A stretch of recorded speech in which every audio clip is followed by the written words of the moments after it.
नमस्कार, मैं हूं पवन त्यागी। देश के गृह मंत्री अमित शाह बिहार दौरे में ऐसा गरजे कि देश के विपक्ष में खलबली मच गई। अमित शाह ने बिहार में नवादा में एक रैली को संबोधित करते हुए नीतीश कुमार को और लालू प्रसाद को सीधी सीधी चुनौती दे दी और उन्होंने कहा कि जिस तरह से आज नवादा में या बिहार शरीफ में जो दंगे हो रहे हैं, वहां से जो हिंदू पलायन करने को मजबूर है, उनके घरों पे बमों से हमले किए जा रहे हैं, जो आगाजनी और लूट की जा रही है, भारतीय जनता पार्टी की सरकार आएगी तो इन दंगाइयों को उल्टा लटका लटका कर पीटेगी। यानी सीधा है कि सरकार बदलेगी तो उत्तर प्रदेश की तरह बुलडोजर कार्रवाई बिहार में भी की जाएगी। अब यह चुनौती देते हुए उन्होंने एक बात और स्पष्ट कर दी जिसकी कयास लगाए जा रहे थे, क्योंकि पिछले दिनों हमने देखा था कि नीतीश कुमार अमित शाह से मिलने के लिए दिल्ली आए थे और उसी समय कयास लगाए जा रहे थे। सूत्रों के हवाले से एक खबर आ रही थी कि नीतीश कुमार को अब लग गया है कि जिस काम को लेकर के, जिस कामना को लेकर के उन्होंने बीजेपी का साथ छोड़ा था और आरजेडी का साथ पकड़ा था, उनको यह लग गया कि प्रधानमंत्री तो वो बनने से रहे। अब जब उनको यह लग गया तो बिहार में आज जिस बिहार में जंगल राज के विरुद्ध बिहार की जनता ने वोट किया था, बीजेपी और जेडीयू गठबंधन को जो बिहार की जनता ने वोट दिया था, उसी के मैंडेट के विरुद्ध आपने फिर वहां जाकर लालू से दोस्ती कर ली, तो उसका नतीजा भी दिख रहा है। बिहार में जो लूट और हत्याएं हो रही हैं और जिस तरह से अब दंगे हो रहे हैं, बिहार की जनता कह रही है हमें तो पहले ही डर था। जिस जंगल राज को हटाने के लिए हमने नीतीश को वोट दी, हमें लगता था वो बीजेपी के साथ हैं, मिलकर के इन पर कुछ कंट्रोल करेंगे, जो ये कट्टरपंथी लोग हैं, ये घुसपैठियों पर कुछ सख्त कार्रवाई करेंगे। लेकिन कार्रवाई करने की तो बात दूर, आज बिहार की पुलिस हिंदुओं को यह कह रही है कि आपने अपने घरों में खुद आग लगाई है। ये किस तरह की भाषा है?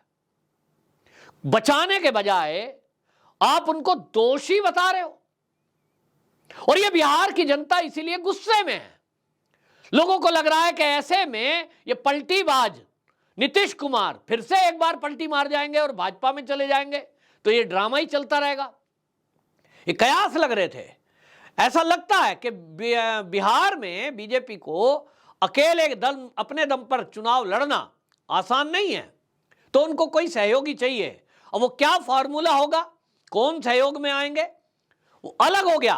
अमित शाह ने वहां रैली में स्पष्ट कर दिया, कुछ भी हो जाए हम नीतीश कुमार को अब भाजपा में गठबंधन में नहीं लेंगे, बिल्कुल स्पष्ट कर दिया।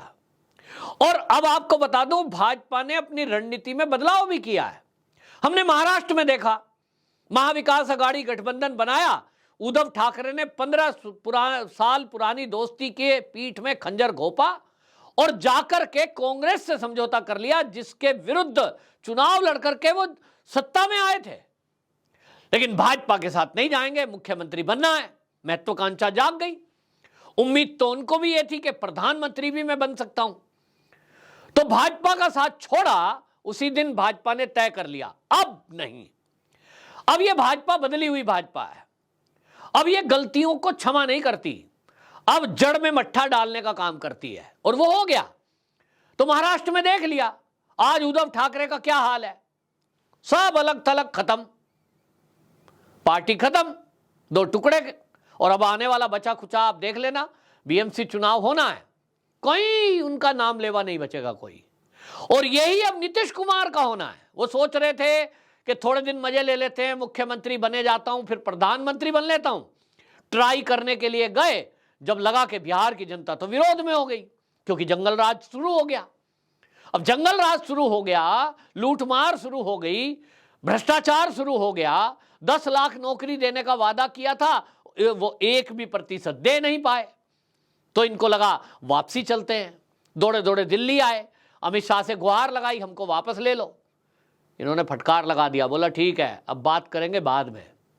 और इसलिए अमित शाह ने घोषणा कर दी 2024 का चुनाव जीतने के बाद यह सरकार अपने आप गिर जाएगी। इसका भी मतलब यह है कि अमित शाह ये कहना चाह रहे हैं कि हमारा कोई मूड इस समय तुम्हारी सरकार गिराने का नहीं है। भाई क्यों गिराएंगे सरकार? अगर सरकार गिरा दी तो ये फिर जो है लोगों की सहानुभूति लेने के लिए कहेंगे और इनकी सरकार गिरा दी, मुख्यमंत्री बन गए बीजेपी वाले। वो समझ रहे हैं। अभी अमित शाह जी जब बिहार दौरे पर गए तो उन्होंने वहां के राज्यपाल से बातचीत की। अब राज्यपाल से बातचीत करना एक गृह मंत्री का, वो तो टच में रहते ही है भाई। हर प्रदेश का राज्यपाल या केंद्र शासित प्रदेश का उपराज्यपाल वो अपनी रिपोर्टिंग करता ही है गृह मंत्रालय को। और मुख्यमंत्री यदि कहीं अनफेयर काम कर रहा है, ऐसे में वहां का जो राज्यपाल है वो उसी को जिम्मेदारी दी जाती है। यह केंद्र की ड्यूटी है, कानून है कि भाई अगर जो है राज्य सरकार अपनी जिम्मेदारियों का निर्वहन ठीक से नहीं कर रही है, पक्षपात कर रही है, लॉ एंड ऑर्डर की सिचुएशन खराब है, तो केंद्र सरकार गृह मंत्रालय सीधा राज्यपाल के जरिए यह रिपोर्ट मंगा सकता है कि भाई यहां हो क्या रहा है। तो पश्चिम बंगाल हो या बिहार, दोनों जगह अगर राज्य का मुख्यमंत्री ये कहेगा कि ये जो दंगे हो रहे हैं ये तो जो है हिंदुओं ने करवाए हैं, ये तो बीजेपी ने कराए हैं, ये तो आरएसएस ने कराए हैं, और ममता बनर्जी ने तो एक कदम आगे बढ़कर ये कह दिया खबरदार अगर किसी ने मुस्लिमों को टारगेट किया तो बख्शूंगी नहीं। और आप कह रही हो कि दंगे, मतलब आप घुसपैठ करके आए हुए घुसपैठिए कट्टरपंथी उनको क्लीन चिट दे रहे हो। उनका कोई दोष नहीं है, सारा दोष हिंदुओं का है। वो बम फट रहे हैं, बम बना रहे हैं, आपकी एक पुलिस वहां जाकर पहरा तलाशी कुछ नहीं करती। रामनवमी की शोभा यात्रा निकलनी है, दंगा हो सकता है, हमले हो सकते हैं, पहले से पता था, क्यों नहीं तैनात की पुलिस।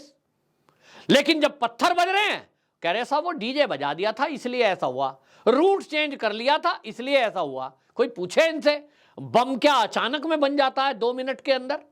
वो जो छतों पे पत्थर इकट्ठे हो गए वो 2 मिनट में इकट्ठे हो गए क्या? लेकिन दोनों प्रदेश के मुख्यमंत्रियों ने जिम्मेदारी नहीं निभाई और इसलिए अमित शाह जी की ड्यूटी है कि वो वहां के राज्यपाल को हस्तक्षेप करने के लिए कहे और वहां से रिपोर्ट मंगाए। तो उस पर आपने देखा कि नीतीश बाबू की पार्टी के प्रवक्ता प्रेस कॉन्फ्रेंस कर देते हैं, ये जो है लोकतंत्र पे हमला है, ये जो है पहली बार प्रोटोकॉल तोड़ा गया है, अमित शाह सीधे राज्यपाल से मिल रहे हैं। और क्यों मिल रहे हैं? उनको नहीं मिलना चाहिए। और क्या बोल रहे वो, एक पिछड़ी जाति का मुख्यमंत्री है उससे वो मिलना नहीं चाहते। अरे क्यों बेमतलब की बकवास कर रहे हो? तुमको शर्म नहीं आती ऐसा बोलते हुए कि अमित शाह इसलिए नहीं मिले नीतीश कुमार से कि वो पिछड़ी जाति का है? भूल गए कि बीजेपी ने ही समर्थन देकर कम सीटें होने के बावजूद भी उनको मुख्यमंत्री बनाया। सीटें ज्यादा भाजपा की, लेकिन मुख्यमंत्री बनाया नीतीश को। काहे? इसलिए बनाया था कि वो अपना एक रोल निभा रहे थे बड़े भाई की तरह। आप जातिगत कार्ड लेकर आओगे तो वो बात भी ना करें। अगर आपने दंगों को ठीक से कंट्रोल किया होता और दंगा करने वालों के विरुद्ध यदि नीतीश कुमार की सरकार ने एक्शन ठीक से लिया होता और फिर भी अगर अमित शाह राज्यपाल से मिलते तो आप कह सकते थे क्यों मिले भाई, हमने तो काम ठीक किया। लेकिन आप जब अपनी जिम्मेदारी नहीं निभाएंगे तो केंद्र मूक दर्शक बनकर नहीं बैठ सकता। ये वो केंद्र सरकार नहीं है, ना ये पहले जैसा गृह मंत्री है, वो अमित शाह है। शेर है शेर। और हिंदुओं की रक्षा का वो अच्छी तरह से उनको भान है, वो जिम्मेदारी समझते हैं। और देश भी ये कह रहा है, देश को भी उम्मीद है कि यदि कोई राज्य का मुख्यमंत्री अगर अपनी जिम्मेदारी नहीं निभा रहा है तो केंद्र से हमें उम्मीद है कि केंद्र हस्तक्षेप करेगा। और इसलिए आप देखिए, अगर आप दंगों को इसी तरह कंट्रोल नहीं करके और हिंदुओं पे उसका ठीकरा फोड़ते रहेंगे तो केंद्र इस पर सख्त कार्रवाई करेगा। लेकिन आपको बस केवल एक फायदा मिल रहा है, वो है 2024 का चुनाव। पश्चिम बंगाल हो या बिहार, निश्चित जानिए 2024 का लोकसभा चुनाव ना आ रहा होता तो बिहार हो या पश्चिम बंगाल कब का राष्ट्रपति शासन लगा दिया जाता, जिस तरह के हालात वहां हैं। और यह सहानुभूति जनता की आप लेंगे, ये लेना नहीं देना चाहती भाजपा।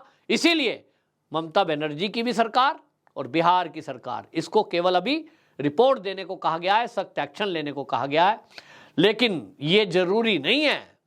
जनता बिहार की आज जिस तरह से मोदी मोदी के नारे लगा रही थी और जिस तरह से एक्शन को लेने की बात कर रही थी, इससे लग गया कि बिहार की जनता हो या पश्चिम बंगाल की, वो पूरी तरह से समझ चुकी है कि हमारा हित केवल भाजपा की सरकार में है और यहां राष्ट्रपति शासन लगाओ, कुछ भी करो, जंगल राज से मुक्ति कराओ।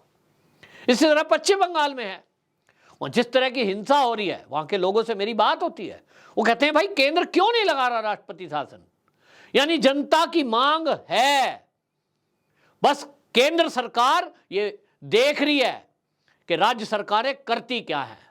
लेकिन अगर ये ठीक से एक्शन नहीं लेंगे तो केंद्र तो एक्शन लेगा, और इसकी सीधी सीधी चेतावनी अमित शाह ने नवादा की रैली से, मंच से दे दी है कि दंगाइयों को उनकी सरकार आने के बाद उनके सजा का हिसाब किया जाएगा। तो ये बड़ी चेतावनी है, और अब निश्चित रूप से आप जान लीजिए कि जो ये बिहार का चुनाव आएगा, जो जनता है वो पूरी तरह इसी समय पक चुकी है। आने वाले समय में और देखिए, लोग जातिवाद के कारण से जो लालू से जुड़े, नीतीश से जुड़े, वो सब के सब समझ लेंगे कि एक तरफ आपकी जाति का एमएलए है, एमपी है, मंत्री है, और दूसरी तरफ जातिवाद सब भूलकर देश का और प्रदेश का विकास करने वाले, युवाओं को नौकरी देने वाले, सब प्रदेश को आगे ले जाने वाले एक ये नेता हैं, जिनका भारतीय जनता पार्टी, जिनकी सत्ता है यानी पार्टी है, किसकी तरफ जाएंगे। तो आज अगर बिहार का मूड पूछें तो ज़्यादातर जनता कह रही है कि 40 लोकसभा सीटों में भारतीय जनता पार्टी आज 30 से अधिक सीटें, 30 तो है ही है, मैं पहले से कहता हूं, 30 के लगभग सीटें जरूर जीत कर आएगी। और यही भारतीय जनता पार्टी देख रही है कि इनको कोई सहानुभूति ना मिल जाए। हाँ, केंद्र जरूर इस पर एक्शन जरूर लेगा, और वहाँ जो भारतीय जनता पार्टी संगठन है, अब उसमें भी फेरबदल हुआ है, और इसका असर भी आपको आने वाले दिनों में दिखाई देगा कि नए अध्यक्ष के नेतृत्व में बिहार में अब नई तरीके से टीम काम करेगी, जो बहुत अग्रेसिव होकर काम कर रही है। अब वो चीज़ नहीं है कि आप पिट करके चुप बैठ जाएंगे, हर तरह से मुकाबला किया जाएगा। कोर्ट कचहरी न्याय प्रणाली के हिसाब से अब बीजेपी का कार्यकर्ता भी कमर कस चुका है, और ये निश्चित जान लीजिए कि नीतीश के लिए बहुत बड़ी चेतावनी है। यहाँ आरजेडी के हम नेताओं को देख ही चुके हैं कि उनकी तो जेल जाने की तैयारी तेजस्वी यादव, लालू की हो चुकी है।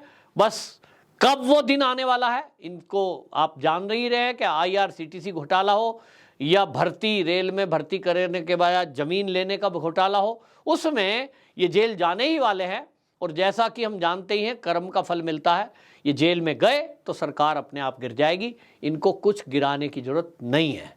तो ये अमित शाह समझते हैं, और इसीलिए उन्होंने इस मुद्दे को टालते हुए ये स्पष्ट कर दिया कि अब पलटू राम की भाजपा में कोई जगह नहीं है।